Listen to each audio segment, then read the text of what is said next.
everyone, welcome back. So today we're going to do another spooky season ASMR video, and this time we're going to have a look through this book. It's just called Ghosts, and it's edited by Morven Eldridge. I've had this for quite a long time. It's probably been sat on my bookshelf for about 10 years, I think, and I've never properly looked at it. And I think what it is various accounts of ghost encounters. So let's get stuck in. Where does it start? Here. Okay. So we're starting with Alexander Agnew. That's the name of the ghost. And this is in Glenluce near Dumfries in Scotland. The household of Gilbert Campbell, a weaver in Glenluce, I might be pronouncing that wrong, I do apologise, was disrupted in or about 1655 by poltergeist activity. The spirit appeared to be closely connected to the children in the family, in particular to Campbell's son, a young student at Glasgow University. The first indication of trouble to come was given when Campbell's daughter Janet began to complain of strange noises in her ears. The noises were shrill, like whistling. Then Janet was heard to utter the words of some unseen spirit. "I'll cast thee, Janet, into the well." After that, the house was subjected to continual bombardment with stones. Clothing was hurled from drawers, clothes were ripped to shreds, and sleepers were woken as the bedclothes were dragged off them by an invisible force. Much alarmed, Campbell moved his children out of the house for their own safety. The disturbances ceased as soon as the children had gone. The children moved back into the house with the exception of the eldest son, who was studying in Glasgow. For a while things were quiet, but then Campbell's son returned to the house, and the trouble started again with renewed vigour. Stones were hurled around, belongings were damaged, and at one point the house caught fire. Wow. The affair caught the attention of the church, and various attempts were made by ministers to exorcise the spirit. The spirit was apparently quite communicative and claimed to have Campbell's son in its power. It claimed to have been sent by Satan from hell to torment the occupants in the house. While the spirit was willing to communicate with the religious men, it was nevertheless resistant to all their attempts to banish it from the house. It continued to torment the family, beating the children as they lay in their beds, starting fires around the house, hiding the family's belongings or hurling them through the air. My God. The family showed remarkable courage, remaining in the house throughout all this. Then, without warning, the activities of the malevolent force stopped, and the family was left in peace. Although no one could be certain as to the cause of the fearful disturbances, one theory connects them to a beggar who had turned up at Campbell's house some time previously. Campbell had sent him away without giving him a penny, and the beggar had angrily threatened to avenge this cold-hearted treatment. That sounds a little bit like Beauty and the Beast. It was said that the man was a certain Alexander Agnew, who was eventually accused of crimes against the church and was hanged some miles away. His death apparently coincided with a sudden return to harmony at Campbell's house in Glenluce. I'm going to skip over the American ones for today. Oh, I don't know. That's the Amityville. No, let's read that one because that's quite popular, isn't it? So the Amateurville Ghosts, and that is in Long Island, New York. This is one of those stories in which the truth is hard to determine. Many of the events could be put down to coincidence, others to imagination, while some have more than a semblance of truth to them. The site on which all this is centred is Amityville, a small middle-class community on Long Island, New York. The story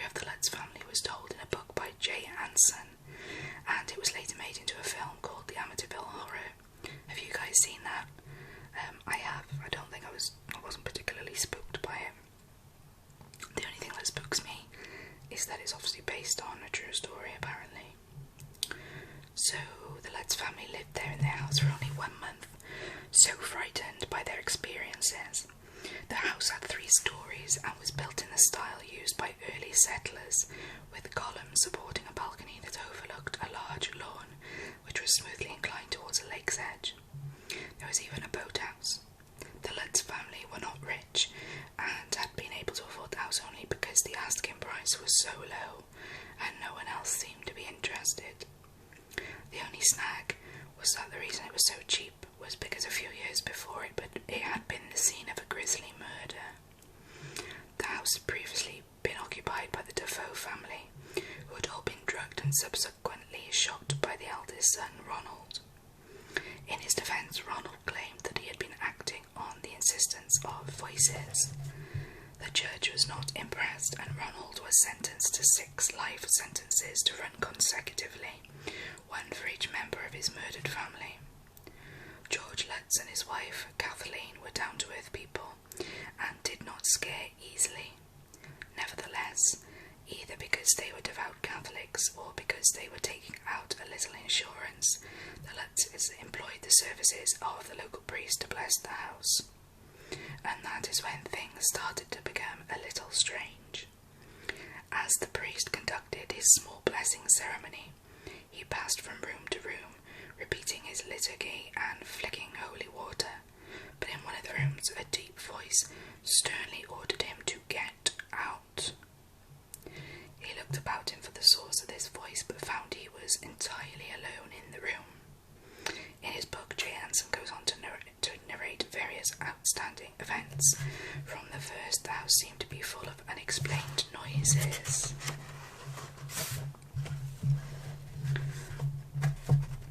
Bumps, but on the 3rd night they... Oh, wait, hang on, have I missed a page?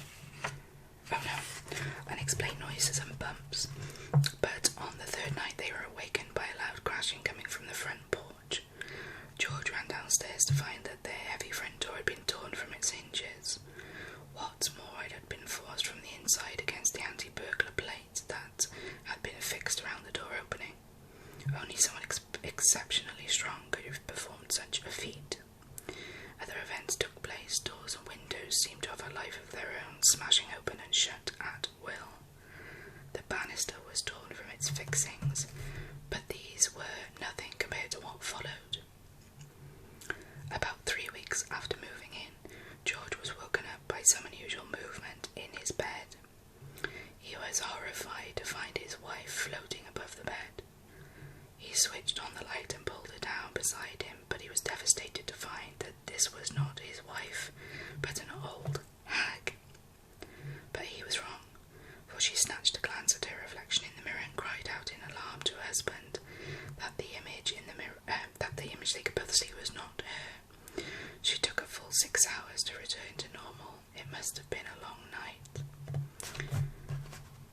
The Lutzes were obviously stoical people because they did not evacuate their new house, even after this horrendous experience.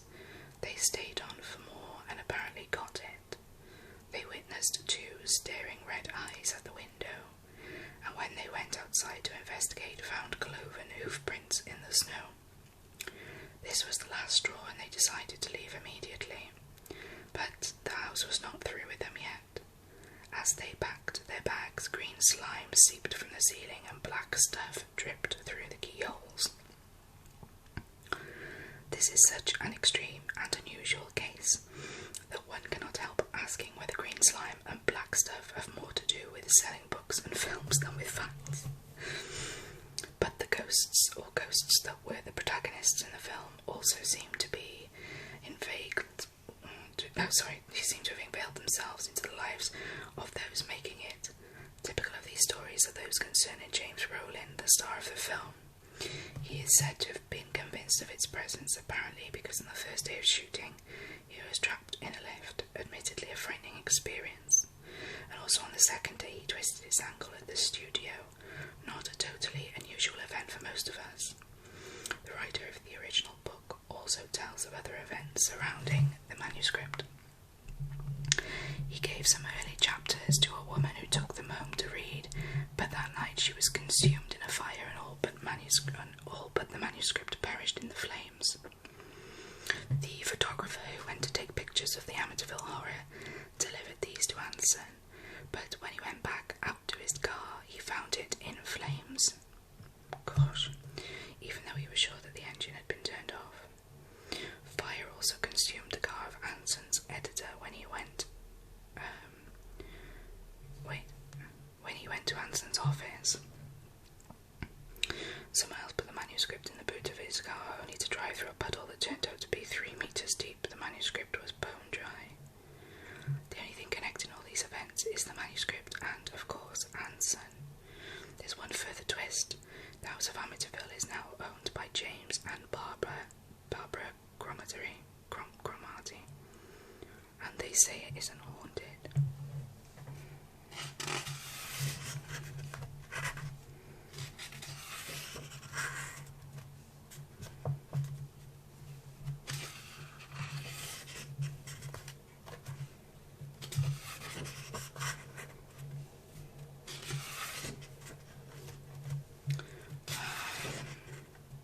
Let's have a look at this one. I'm just going to have a sip of my drink.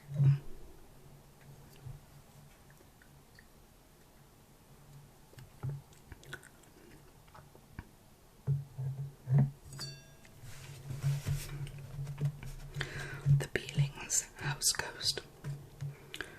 Woodbridge, Suffolk, England. In 1834, Bealing's house was occupied by Major Edward Moore, FRS, who had retired from the East India Company and returned to Britain. Major Moore returned home from church on Sunday the 2nd of February 1834, to be told by his servants that the bell from the dining room had rung on 3 occasions when the room was empty. The next day the same thing happened, and at the last ring the Major was at home and heard it himself. He was out on business the following day, and on his return in the late afternoon, he heard that all the service bells had rung violently all day long. Well, that's annoying. As he listened to the story, a bell rang in the kitchen. There were 9 bells in the kitchen, each connected to a room in the house by means of a wire pull, so that a servant could be easily summoned. The bells were hung about 3 meters from the floor in the kitchen.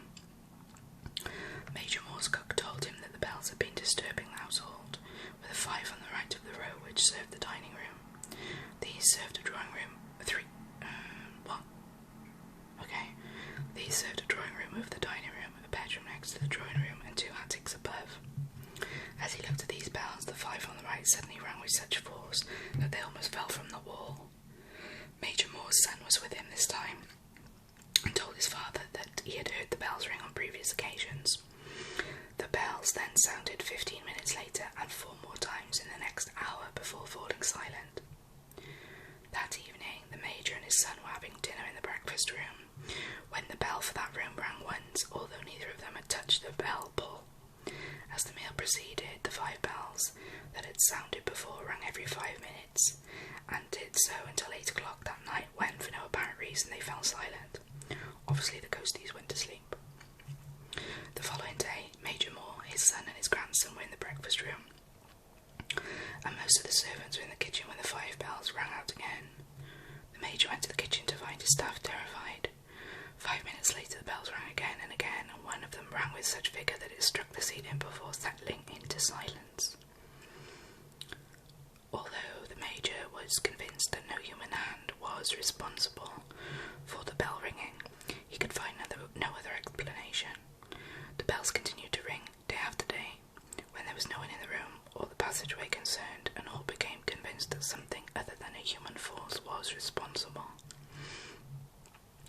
The bells rang from the 2nd of February until the 27th of March, and then stopped. The cause was never discovered, and the bells still hang disconnected in the kitchen at Bealing's house. They would have to go. This is a short one. Cardinal Beaton, Effie Castle, Arbroath, Scotland. Effie Castle, about 5 miles from the town of Arbroath, is now the home of the Forsyth family. The castle as it stands today dates from the early 15th century, but there was undoubtedly another building on the site before the present one was constructed.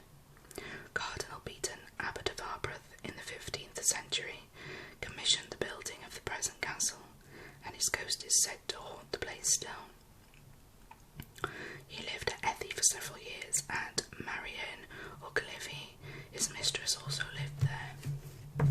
Cardinal Beaton was a powerful figure in the Catholic Church and a fierce persecutor of those of the Protestant faith. He had many enemies. His life came to a violent end in St. Andrews on the 29th of May 1546, when he was brutally murdered by Protestant nobles in the castle. The ghost of Cardinal Beaton parades slowly around Effie Castle, particularly in the area close to his bedchamber. The sound of his footsteps is quite unmistakable, his gouty leg thumping and scraping as it drags along the passageways of the castle.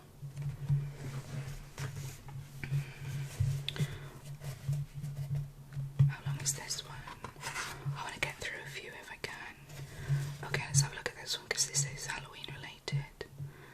So this is in Country Clare, Republic of Ireland, and these are the beasts of Dwarm Graney. I don't know how to pronounce, I'm so sorry. So there is a wooded hollow that is said to be haunted, especially around the end of October when Halloween is near. At that time the residents used to avoid the area, but one young man, either sceptical or forgetful, went walking there in late October. It was a peaceful autumn day. Carrying a stout stick, he walked downhill among the trees. There did not seem to be anything threatening in the quiet woodland, but despite this, a sense of acute foreboding came upon him quite suddenly, a combination of fear and a strange, deep sadness. He paused for a moment and almost decided to turn back, then dismissed the feeling as imagination and pressed onwards. But he went more cautiously now, and was unable to rid himself of the sense of being on forbidden and dangerous ground. The trees seemed more numerous and more densely packed than he remembered. Walking softly along the indistinct and overgrown path, he saw ahead of him that the wood was bathed in a dim, unnatural light. Thoughts and memories came to him of how groves like this were used in past times for pagan rites and ceremonies. Perhaps blood sacrifices had been offered up here, in this place that was now so still, so ominously breathless and silent. As he made his way slowly along, there was a movement in the bushes ahead, and he saw a dog. Among the leaves, a black dog, its size hard to gauge in the shadows, but with an expression of malevolence in its red eyes. Some stray, he said to himself, but his heart was beating wildly. The creature's abrupt disappearance did nothing to allay his fears. Then he jumped with fright as something sprang into his path. It was a hare, a big black hare, and red-eyed like the dog. For a moment it looked at him, and again he felt a current of malice flow towards him. The hare bounded away into the undergrowth, and now a cat appeared, the colour of straw. Okay. It faced him on the path, its back arched, fangs bared, eyes glaring, before it too retreated into the shadows. He would have turned and fled, but now the ground beneath his feet was rising upwards, and he felt it was quicker to press on than go back, but his experiences were not yet over. The way led into a clearing. Oncoming evening made the sky here almost as dark as the forest could have been, the forest cover had been, but he saw that the clearing was occupied. Two animals were struggling there, one a deer hind, the other a black ram with ferocious eyes and massive curled horns. The deer sank to its side, wounded and exhausted, and the young man caught what seemed to be a look of appeal in its eyes. Brandishing his stick, he ran forward and attempted to beat off the ram, but as he struck, he found his blow connected with nothing but empty air. Yet when the ram turned on him, he felt a savage buffet as the massive horned head butted him. He fell to the ground, winded and blacked out for a moment. When he came to, the scene was deserted. Also, to his surprise, there were only a few trees instead of dense woodland surrounding the clearing. But as he got to his feet, his sides were still aching from the ram's horns, and he made his way slowly home. At home he told his story as if it had been a dream, but an uncle of his confirmed that others too had stumbled into beasts of the phantom forest around that time of year.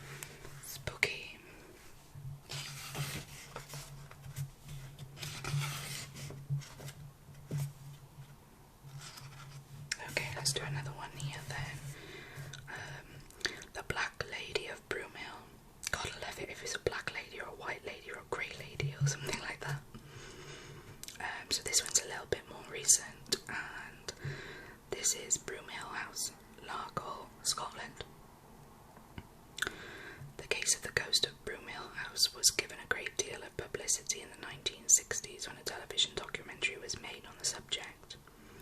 The house stood on a site that had been inhabited for hundreds of years, buildings of various forms having been successfully built and destroyed during the course of time.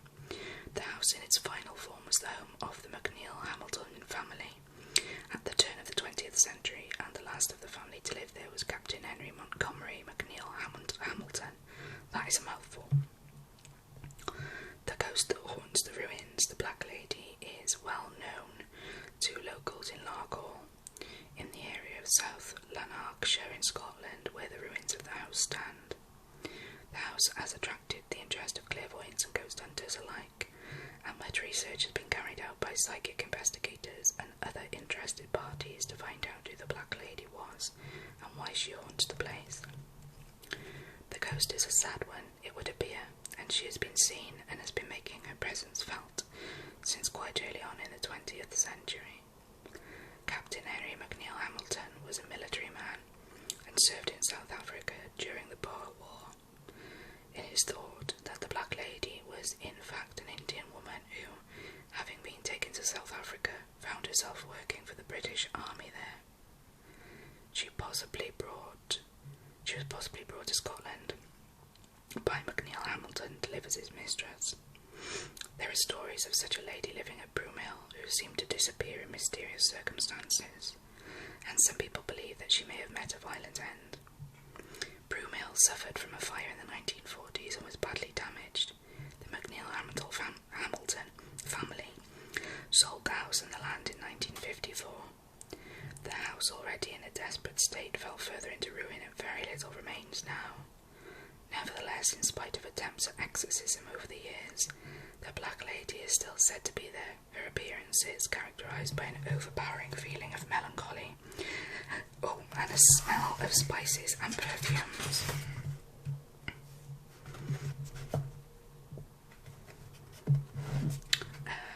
The Blue Man and Other Ghosts of Arundel Castle.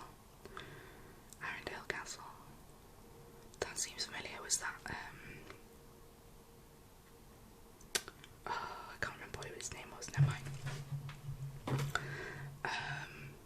The ancestral home of the Dukes of Norfolk, Arundel Castle, although mainly of the 19th century, is probably built on foundations dating from the 12th century or earlier, and has 4 ghosts: a white bird, a dandy, a boy and a girl. What on earth is a dandy?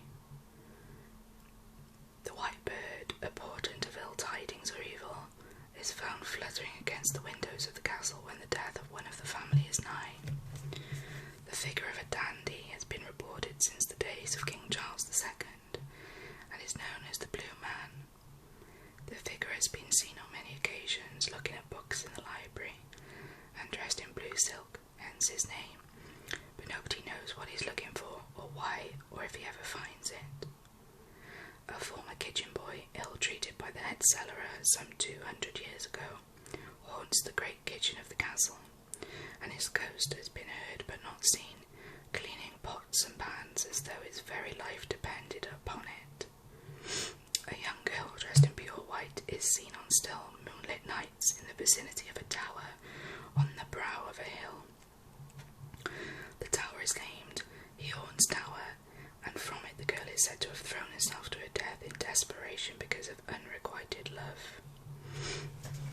Well, I'm absolutely going to read this one because I love the Tudors. So let's read about the ghost of Anne Boleyn.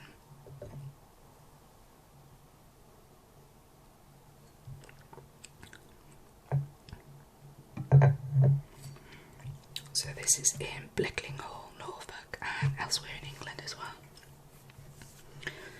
Anne Boleyn was brought to the court of King Henry VIII when she was quite young. Although married to Catherine of Aragon, the king became enamoured with Anne, but found that she was not to be won except by marriage. The king was desperate for a son, although the queen had borne him a daughter, he resolved to replace Catherine and to marry Anne. After Archbishop Cranmer pronounced the marriage to Catherine null, Henry married Anne in a private ceremony, and shortly afterwards she bore him a daughter,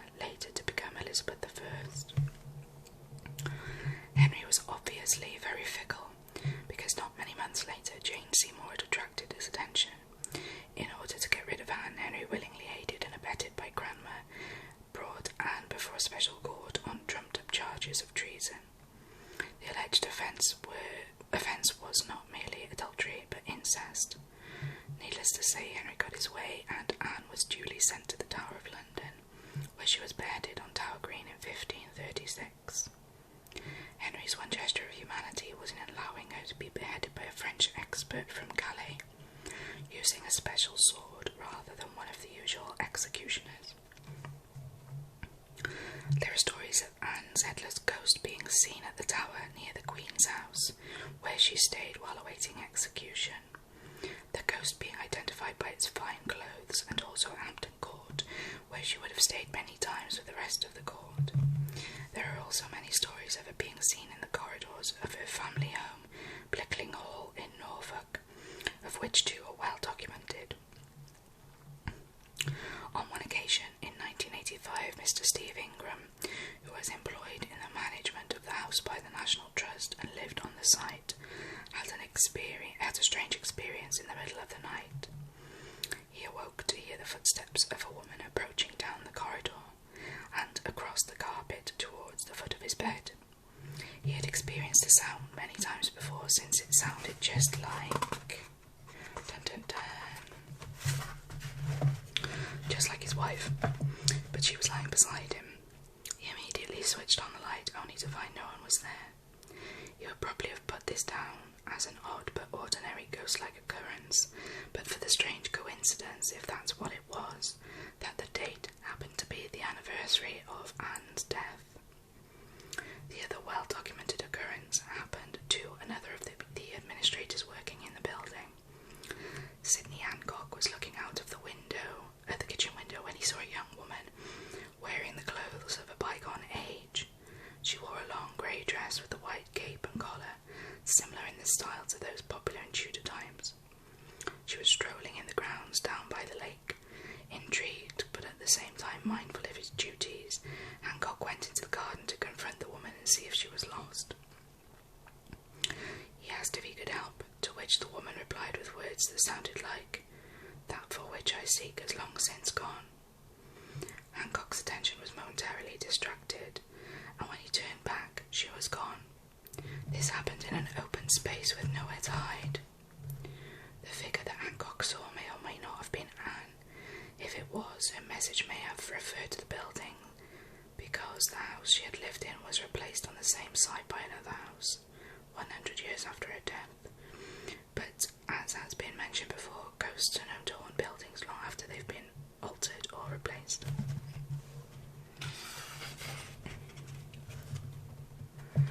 Okay, we'll just pick a couple more, I think. Because my throat is getting really dry. I want to find some Welsh ones.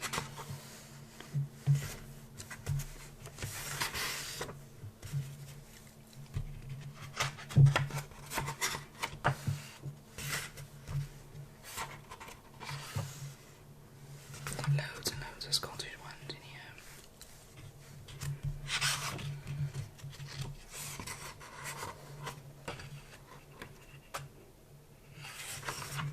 Lots around Norfolk area as well.